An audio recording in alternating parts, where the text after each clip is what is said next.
So we're going to start this session with a quick view of what the foundation for what we're about to read has to do with the idea that when we walk around in confusion, not knowing what life is about, what we're doing here in this world, not understanding and getting confused by illusions, it's like walking around in a dream.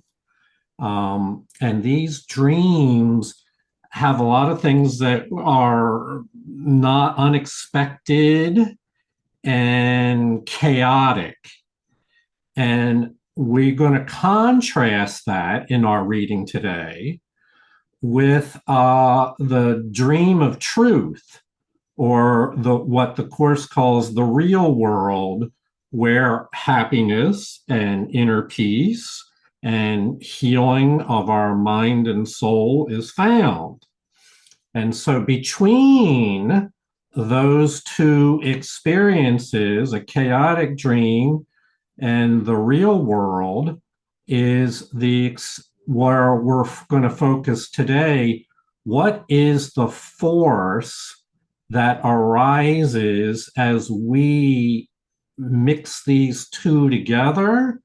What is this inner conflict within our minds about? Where does it come from? For the Course tells us that you must recognize the problem so it can be solved. And so we're going to look at the problem and then towards the end talk about the solution that is suggested by the Course. And that all takes the form of our chapter 18.2. What is the basis of the dream? This is Miracles on High Plains. My name is Jonica, and our reader for this session is Lauren.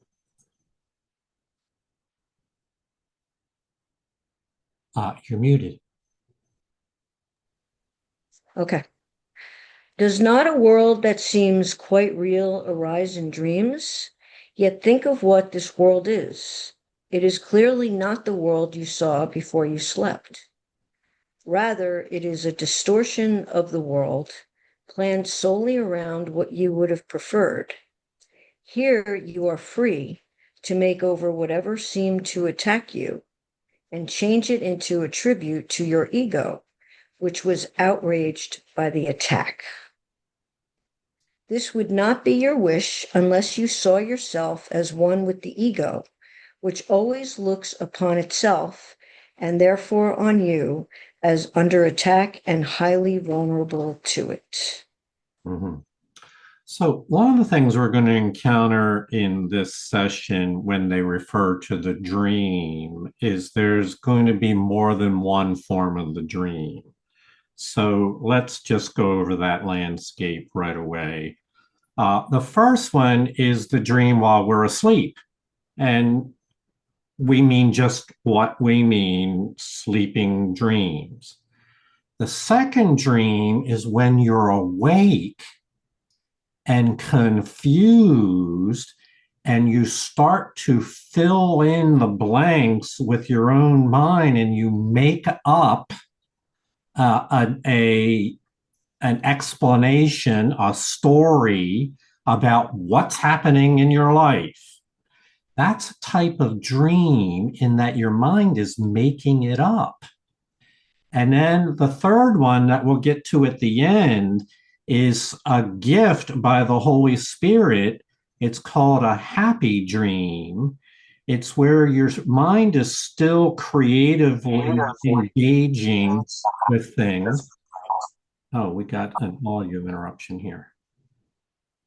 Where your mind is still engaging with things, but now it's under the guidance of the Holy Spirit. So there's three types of dreams that we mentioned there. What we're dealing with in the first half is both the sleeping dream and the waking dream. So, having said that, doesn't the world seem quite real that arises in dreams? Yes, it does seem very real, whether you're sound asleep or awake and filling in all the blanks with your own mind. It seems real. And this has more meaning than you might recognize. We'll get to it in just a moment. The difference between, or the similarities, I should say, between the dreams when you're asleep and a type of waking dream that we all experience perhaps every day. And why is it that we have dreams while we are awake? This is the essence of this section. Why is it that we have a dream even while we're awake? And I don't mean daydreaming, I mean ordinary, everyday internal thought processes. Um, well, it's because of a strange wish. It's a wish in relationship to your ego. And in that wish, one always looks upon oneself as being threatened, as being under attack, as being vulnerable. And I'm going to use some other words. It's a deep fear that shows up in your mind as anxiety. It's a sense of inadequacy. I'm not up to the situation in life that's in front of me. I can't deal with this. It's a sense of inner nervousness. It appears, your first day at a new job, your first day at school, you go walk into a room where you don't know anybody, a sense of inadequacy, and people have various levels of coping with this, but it feels as though you are threatened. Okay, that feeling is associated with the ego. And the ego wants you to be in that state all the time, afraid, not scared to death, but anxious, nervous, feeling inadequate, feeling unsafe. And as you might guess, this is the opposite of inner peace and tranquility and feeling trust and feeling love.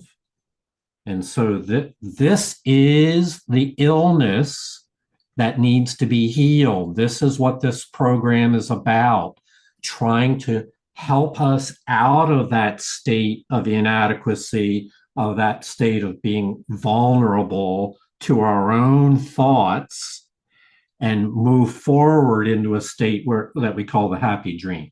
All this will become more clear as we go on. Dreams are chaotic because they are governed by your conflicting wishes, and therefore they have no concern with what is true. They are the best example you could have of how perception can be utilized to substitute illusions for truth. You do not take them seriously on awaking because the fact that reality is so outrageously violated in them becomes apparent. Yet they are a way of looking at the world and changing it to suit the ego better. They provide striking examples both of the ego's inability to tolerate reality and of your willingness to change reality on its behalf. So I didn't mention that most of these feelings and reactions people are not fully conscious of. At some level, they know they don't feel really at peace and aren't feeling loving, but they don't know why. A lot of this is submerged in what's called the subconscious mind. And there, all sorts of underground activity occurs in your subconscious mind all of your hurts and wounds and regrets in life are accumulated and stored there and occasionally pop up in various situations, usually under stress, and show themselves. Um, and they wind up being your inner guide. Oh, I should be careful here. They wind up becoming your ego guidance system. Not again, you're not conscious of them all the time. You just feel like that's who I am, or I've always been that way. That's the way I'm wired, some people might say. But in truth, you're responding to a set of inner conflicts. Um, and those inner conflicts form a worldview, a way of responding to life and its situations, a way of looking at the world that is suited to the ego. So we are talking about the cause of unhappiness, the cause of sadness and depression that lies hidden in your unconscious mind. And the only way, the Course says, the only way to be happy is for all of that to be brought up into the light of consciousness and seen in comparison to what the Holy Spirit sees. And then you will have a choice between hanging on to that dark dream or exchanging it for the gift that the Holy Spirit offers.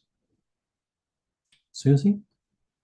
I would say that this is exactly, I thought this was my natural state. Exactly what you just said. I just thought this is how I was wired. This is who I am. This is how I went through life. And not knowing, like, thank God for the Course. The Course taught me that that wasn't exactly who I really am. That's who I thought I was, and that there was another way. And I always like to use the saying that I ended up a certain way, but I don't have to stay that way.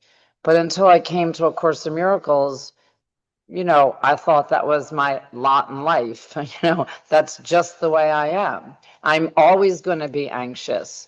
I am always going to be a little bit uneasy. I'm going to have the dis-ease around myself.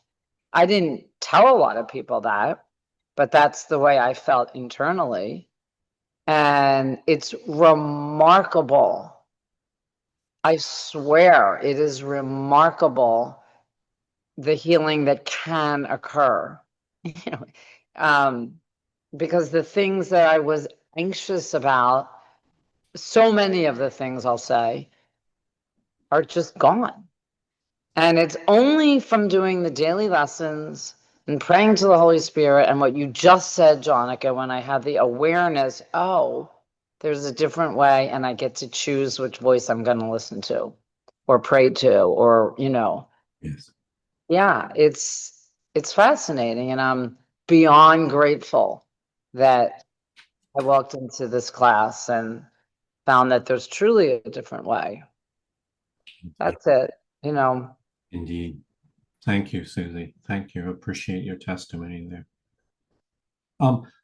Before we go on, I need to point out this idea of conflicting wishes. And this is something that, again, is often not conscious to people. This is something that is subterranean in your mind. And it's a wish, for instance, that things don't change. Well, good luck with that. I'm just citing one example. The wish takes many forms, and all of those wishes that are generated, conflicting wishes, are ego-based wishes that interfere with your wholeness and your happiness and your healing. And so we're going to visit that idea again and again. It's a type of inner chaos governed by conflicting wishes. That may not mean everything to you just yet, but as we go on, you'll see how it's in conflict with your healing and your wholeness, with your happiness and with your hope. You do not find the differences between what you see in sleep and on awaking disturbing. You recognize that what you see on waking is blotted out in dreams, yet on awakening, you do not expect it to be gone. In dreams, you arrange everything. People become what you would have them be, and what they do, you order. No limits on substitution are laid upon you. For a time, it seems as if the world were given you to make it what you wish. You do not realize you are attacking it, trying to triumph over it and make it serve you. Mm-hmm. And I just remembered I wanted to ask each of you to consider for a moment this question. And that is, when you're asleep and dreaming, where is the content of that dream coming from? If you have a dream tonight, it has people in it, perhaps objects, things happen in your dream. Where does that come from?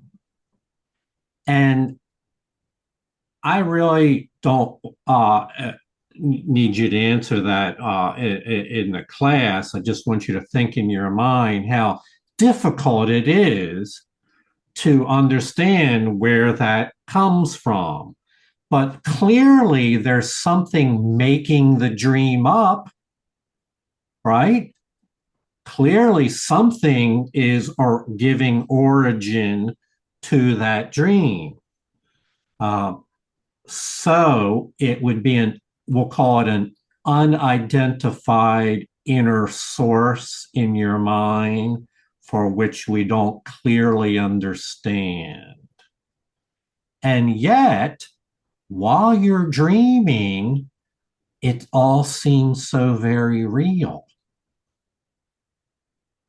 And what we're going to do in a moment is make a leap to say that when you're awake and you're confused in life, and maybe you're sad, or somebody did or said something, and your mind is racing a million miles an hour, having thousands of thoughts where you're trying to explain why things are they are, who's making that dream up?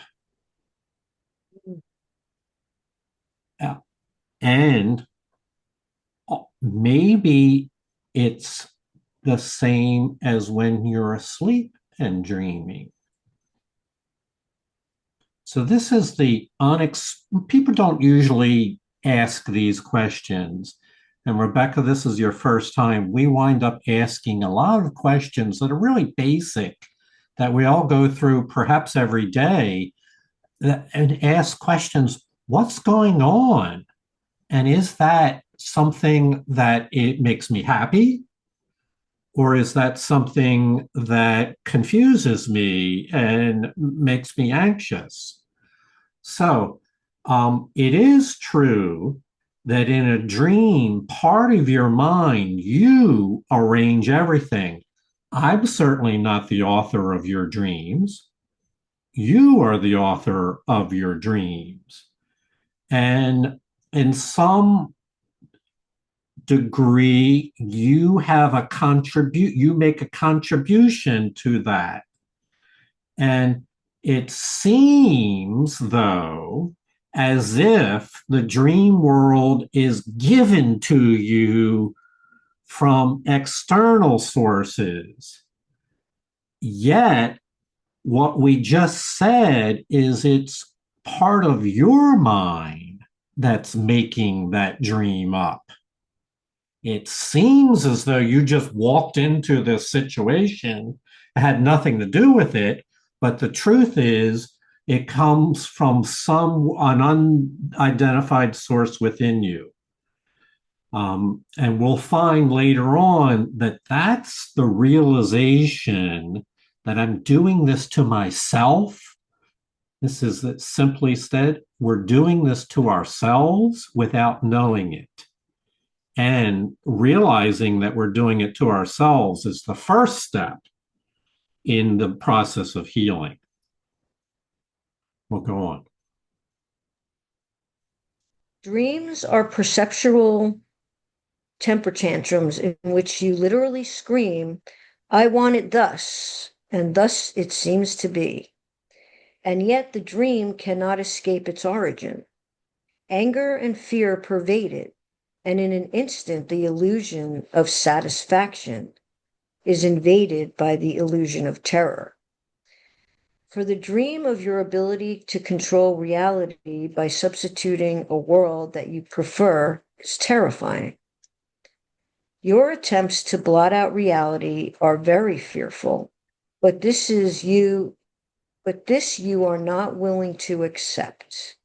And so you substitute the fantasy that reality is fearful, not what you would do to it. And thus is guilt made real. Mm-hmm. So honestly, in the paragraph we just read, might be very confusing if you had not read the previous section, the previous section entitled The Dream, the Fearful Dream. So the previous section said that what is occurring on the higher spiritual plane is that there is a spiritual reality, but our minds are choosing to occupy ourselves with the dream. It's called the substitute reality, is the title of the section. And the what makes us unhappy is we're substituting our own dream for reality. And so that this section actually implies that you already kind of grokked that the ego is substituting a dream for reality, and that we have unknowingly enrolled ourselves in the ego's plan to use a substitute for reality instead of reality. And so it says, and you substitute the fantasy or the dream that reality is fearful.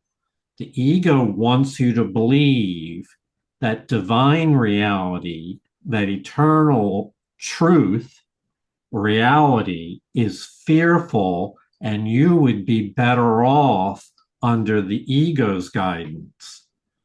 And the consequence of falling into that trap is that you feel guilty, is that you feel off, that you feel like you are aligned with something that you cannot trust, aligned with the ego, that you cannot trust it. You don't know what it is, and yet you are in it, joined with it, and that leaves a what I call existential guilt. Again, it appears as a mild background anxiety of never being really sure about yourself, never being in a state of peace or tranquility, because you are in this alliance with the ego that is inherently touchy, about to explode at any time, and which is nested inside of all your memories of past conflicts and hurts and pain. No wonder we feel anxious if we've got an identity that's nested inside conflicts, hurts, and pains. So we describe this as the ego's effort to control reality, to be the narrator of your experience.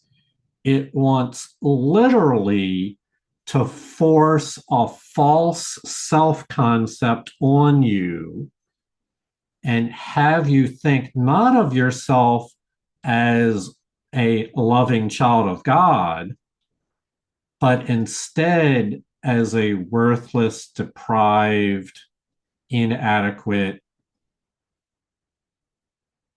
You can fill in the rest of the words. So that who, if you knew that was going on, who would align themselves with that offering of the ego? If you knew that's what its intention was, if you saw it clearly, you would know that that is a hopeless opportunity for, and you'd say there must be something better than this, which is exactly the choice all of us have to come to in order to seek for healing. All right, so I just for those of you that have been at this for a little while, I've tried to sequence this because again, recognizing how we got here is the first step in deciding you no longer want to remain. And it goes a little bit like this. Be flexible with me here. The ego will say, I want control. And it does it so in a vicious way. I want it my way. And for a moment, it will seem, it's called a momentary sense of satisfaction by having an illusion of control. I was supposed to mention 2-year-olds have, what do they call it? Help me out here. When a 2-year-old wants to do it my way. Terrible twos. Terrible twos, thank you. So we think of this as a lot of 2-year-olds do this. You probably did this. It's like, no, I don't want to do it your way. I want to do it my way. Well, could it be that a thread of that never went away and still exists in the ego? It's a momentary satisfaction that the ego is in control. And then this progresses to a state of not being willing to accept responsibility for your own outcomes, your own illusions. This is really the part that we have to awake from. Who's responsible for those illusions? I am responsible. But in the ego state, we are unwilling to recognize our part. And instead of turning to the truth, it turns to illusions and says that reality is fearful, but the dream would be, you'd be better off with the dream than you would with reality. This is to say the ego wants you to be opposed to the creation and reality. And as a result of opposing reality, you will feel awkward, ill at ease, and guilty. So, and that state can be perpetuated for an entire lifetime unless we find healing. So this is really the most important choice we could make. Dreams show you that you have the power to make a world as you would have it be, and that because you want it, you see it. And while you see it, you do not doubt that it is real. Yet here is a world clearly within your mind that seems to be outside. You do not respond to it as though you made it, nor do you realize that the emotions the dream produces must come from you. It is the figures in the dream and what they do that seem to make the dream. You do not realize that you are making them act out for you, for if you did, the guilt would not be theirs, and the illusions of satisfaction would be gone. In dreams, these features are not obscure.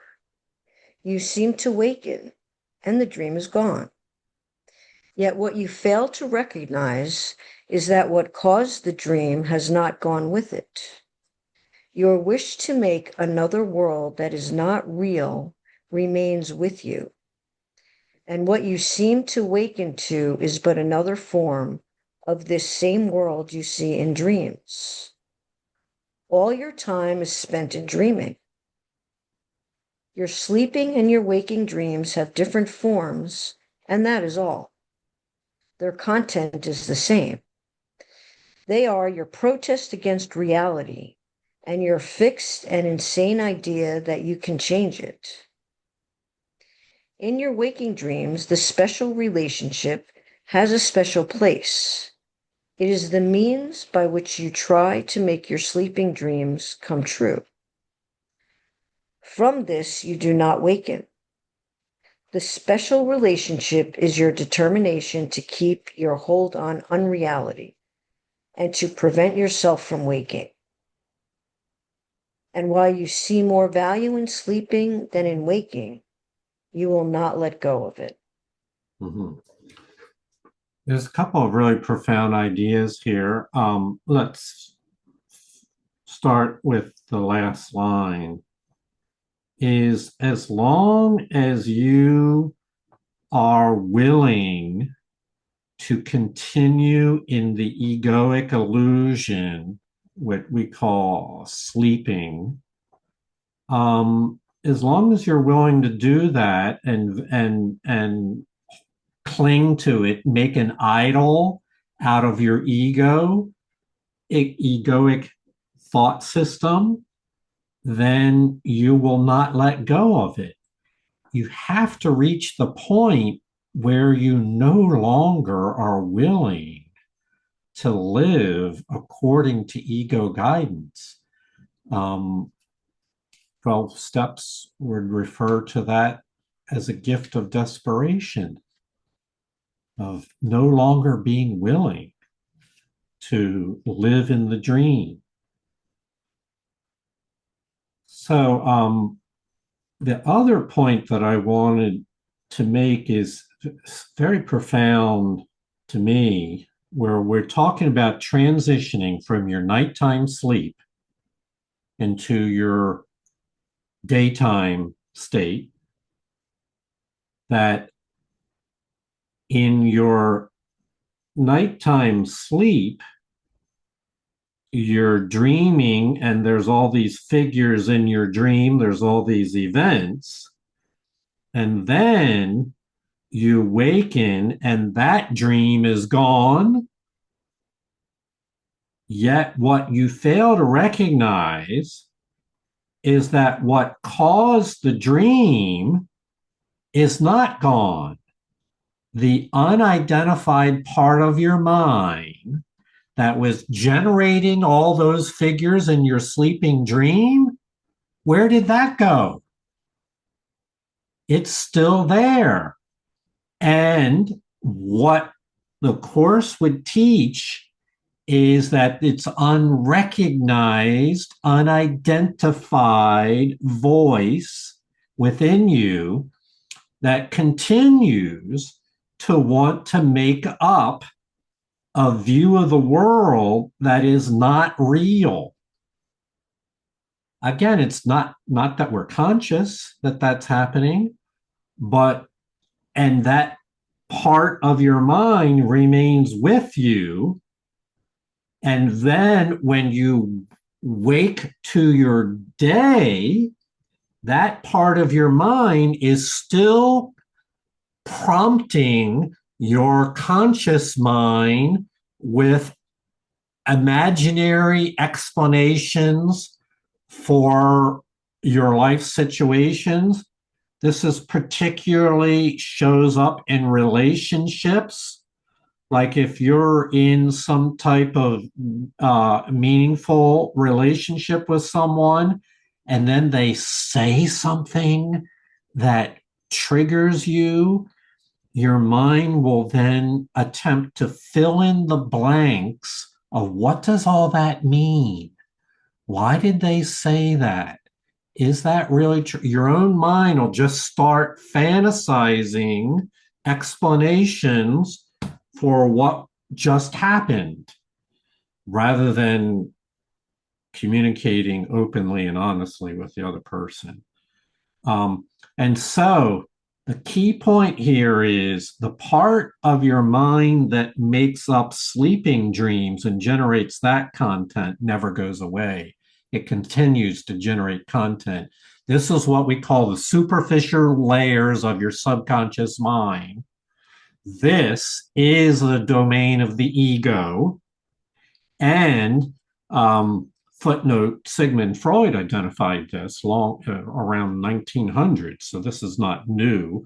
And the Course says that all your regrets, all your painful memories of the past, your guilts, your judgments are all stored there in your subconscious mind, full of dark conflicts, and that domain is entirely unnecessary for life.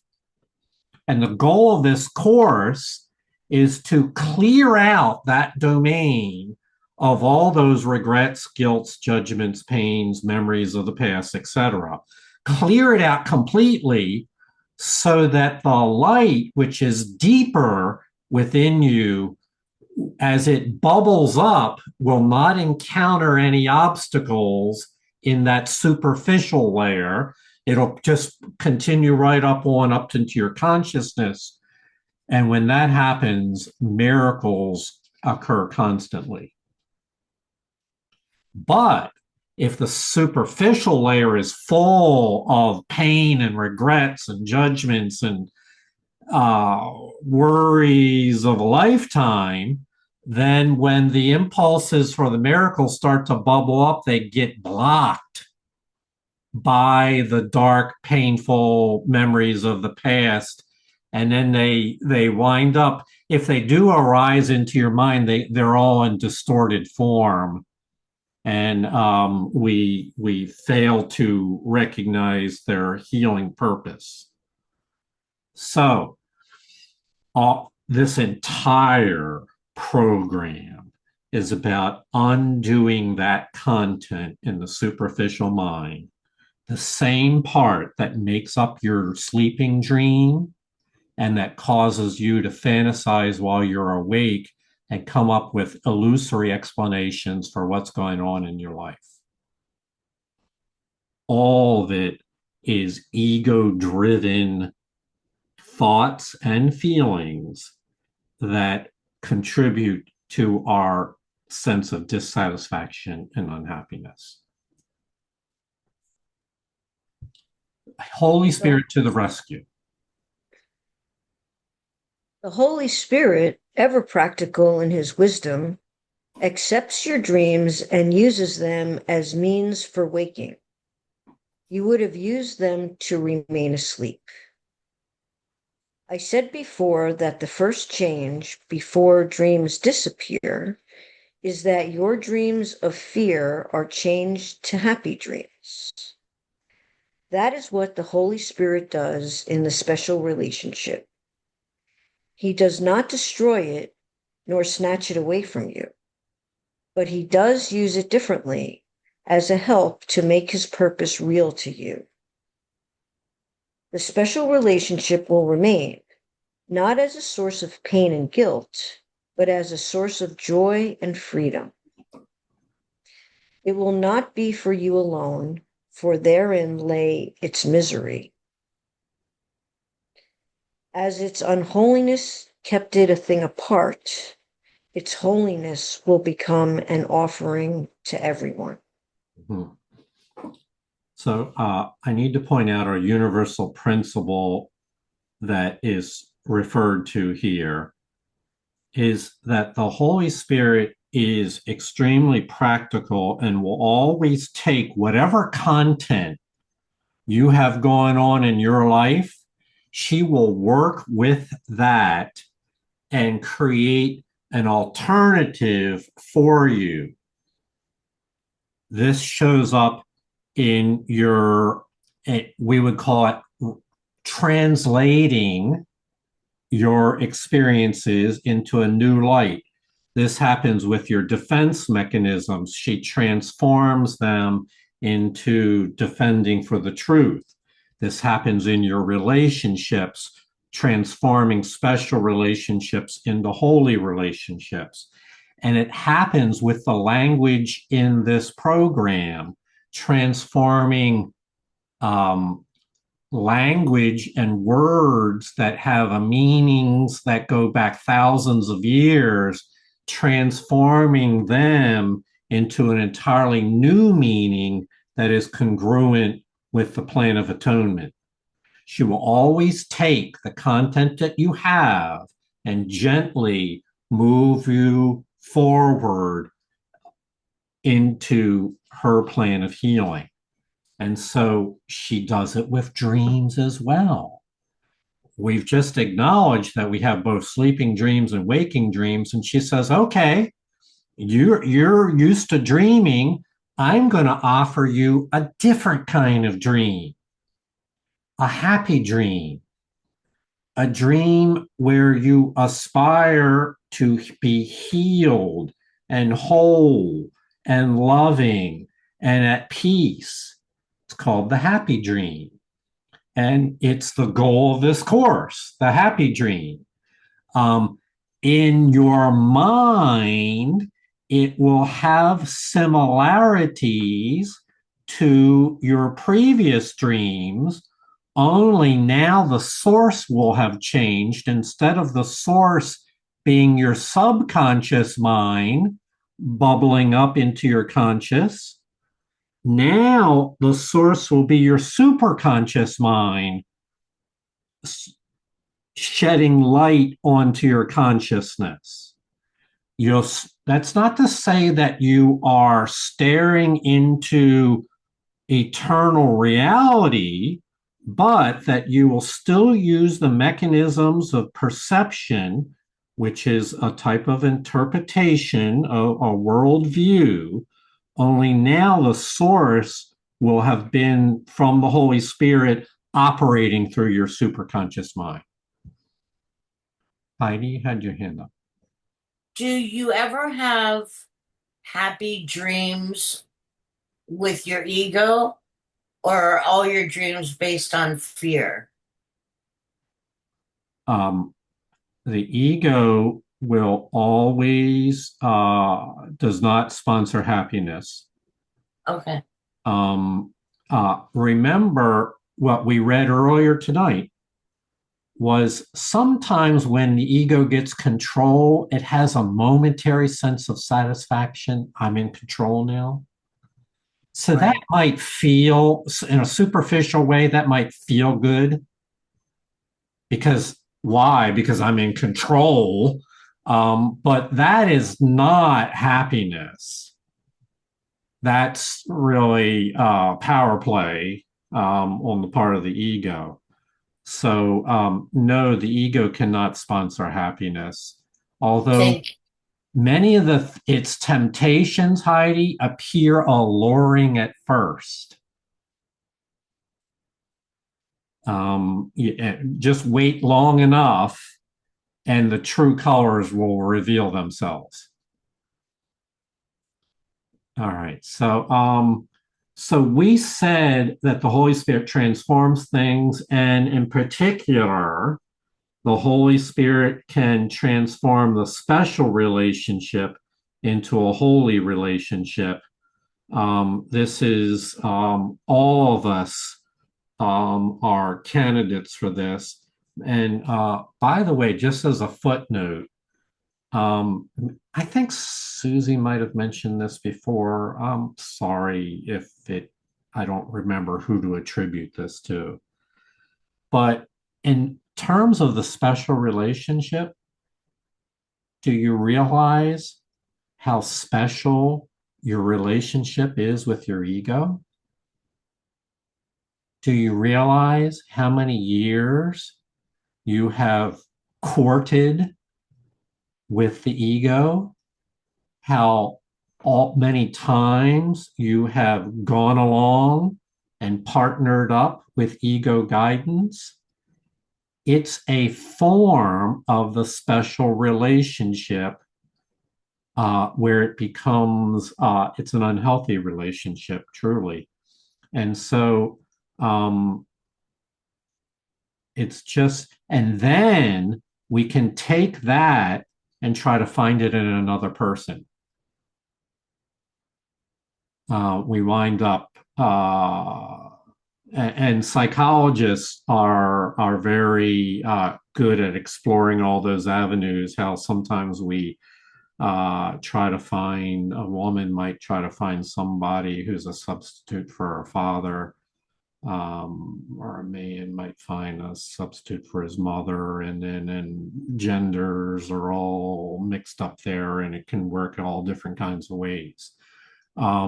So again, special relationships should be viewed as a broad way of having a relationship that is viewed as being separating from the rest of the world. And when it's transformed in the hands of the Holy Spirit, it becomes part of the relationship with all creation. It becomes no longer special, but holy. Your special relationship will be a means for undoing guilt in everyone blessed through your holy relationship.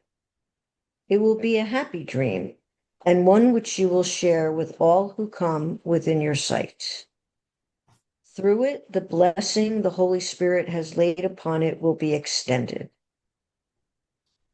Think not that he has forgotten anyone in the purpose he has given you, and think not that he has forgotten you to whom he gave the gift. He uses everyone who calls on him as a means for the salvation of everyone. And he will awaken everyone through you who offered your relationship to him. If you but recognized his gratitude, or mine through his, for we are joined as in one purpose, being of one mind with him. Mm-hmm. So the emphasis here, which is done again and again, is the transformation of your special relationships into holy relationships. By very definition, it requires that any guilt you may have associated in a special relationship be undone. And that's the very essence of healing, is to undo the guilt and allow yourself and your relationships to be transformed under the guidance of the Holy Spirit. And that is what we call the happy dream, where all of your relationships no longer are structured in the way that the ego would structure them, but that forgiveness prevails and the relationship becomes renewed and unfolds in a guiltless manner, which we call the holy relationship.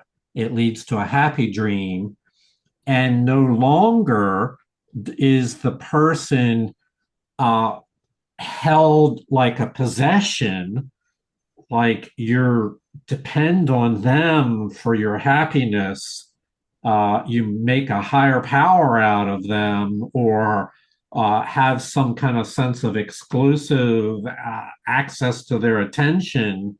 Instead, you realize that they are a part of a grand network of the sonship, and that we are all in this together, one in which you share with all who come within your sight. It winds up being an extension of the goal of holiness. That relationship, which was once viewed in terms of separation and exclusion, is now transformed into one that is viewed as a blessing to be extended everywhere and to everyone. Let not the dream take hold to close your eyes. It is not strange that dreams can make a world that is unreal. It is the wish to make it that is incredible. Your relationship with your brother has now become one in which the wish has been removed because its purpose has been changed from one of dreams to one of truth. You are not sure of this because you think it may be this that is the dream. You are so used to choosing among dreams, you do not see that you have made at last the choice between the truth and all illusions. So the Course is being very honest here that as we heal, as we begin to let go of wanting things our way and following Holy Spirit guidance, that our minds are not certain that what we are now perceiving in the happy dream really is what it seems to be. You're not sure of this because you realize that the happy dream too is a dream, and you're so used to being the one that judges which dreams to believe in there, that you're confused about your ability to recognize the choice between truth and illusions. This is a good choice to have compared to only being able to discern illusions. The choice between truth or illusions is progress. And the final learning would become to shift from uncertainty regarding the choice between illusions and truth to becoming confident in the difference between illusions and truth. This is the fundamental mission of the Holy Spirit, is to help you distinguish illusions from the truth. For a mind that was so preoccupied with dreaming and didn't even know that the illusions were unreal is not to be relied on to make this new choice for truth. And so how are we going to do that? Yet heaven is sure. There is no dream. Its coming means that you have chosen truth, and it has come because you have been willing to let your special relationship meet its conditions. In your relationship, the Holy Spirit has gently laid the real world, the world of happy dreams, from which awaking is so easy and so natural. For as your sleeping and your waking dreams represent the same wishes in your mind, so do the real world and the truth of heaven join in the will of God. The dream of waking is easily transferred to its reality, for this dream reflects your will joined with the will of God. And what this will would have accomplished has never not been done. Mm-hmm. This last paragraph does point to the way out.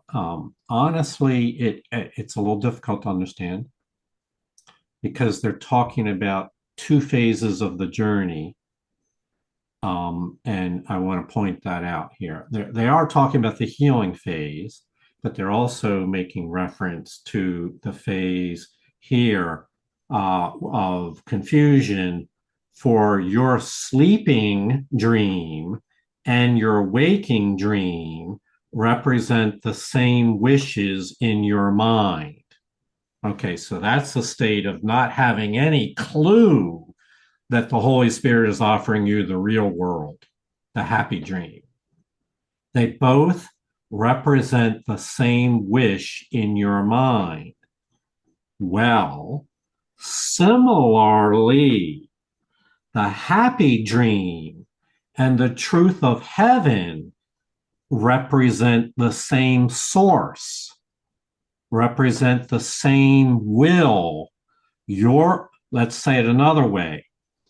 In dreaming the ego dream, we had a hidden wish, a hidden desire to hold on to our idols, to the things that we thought important.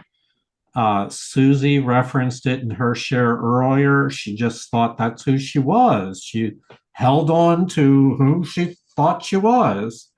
It's a hidden wish.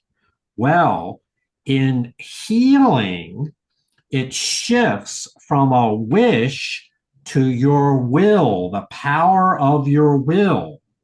And there, the real world and the truth of heaven are joined by your will in union with the will of God. What are we saying? Is that your waking up in your healing is a qualitative shift from a hidden wish, hidden in the darkness of the ego's chaos, to hang on to your false identity. It's a shift out of that. That has to be undone. You have to be willing to acknowledge that that no longer works for me, and there must be a better way. And then shift into a new paradigm where you choose the happy dream guided by the Holy Spirit. Your choice, your motivation, it's your willpower to choose the happy dream will share and join with the truth of heaven, which is God's will for you. It's a qualitative shift from wishing with the ego to willing with the Holy Spirit. This entire program is about that shift from ego wishes to Holy Spirit, sharing in the will of the Holy Spirit. And what they say is once that happens, the dream of waking is easily transferred to reality, because your willing for the happy dream is joined with the will of God, and that is what awakening is. I think Bob is not with us any longer, but that was one of his chief questions. So least that last point be lost on you, I would ask you to review this paragraph on your own after class or whenever you get a chance, and realize that there's two stages here. One where you're sleeping and your waking dreams are all confused, and the second where your will for the real world, for the happy dream, and the higher truth of heaven share the same will. It's your willpower for light and healing and wholeness. And this is why waking up comes easily, because you practice by willing for the happy dream, and that same will is joined with the will of heaven, which brings you into waking, true wakefulness, the awakening to the eternal light. Let me pause and see if there's any questions about any of that. I know there's clearly a lot there. So just know that the Holy Spirit understands this plan really well. and that you don't need to see the whole journey from A to Z, beginning and end, because the Holy Spirit does. Your part is to live the next 24 hours by making your own willful choice to be guided by the Holy Spirit. It doesn't, and certainly we all make mistakes and acknowledge them and then turn them over and move forward. Your part is to live each day committed. This is why the workbook lessons, there's 365 of them for this reason, to live each day as best you can, and the Holy Spirit will take care of the rest.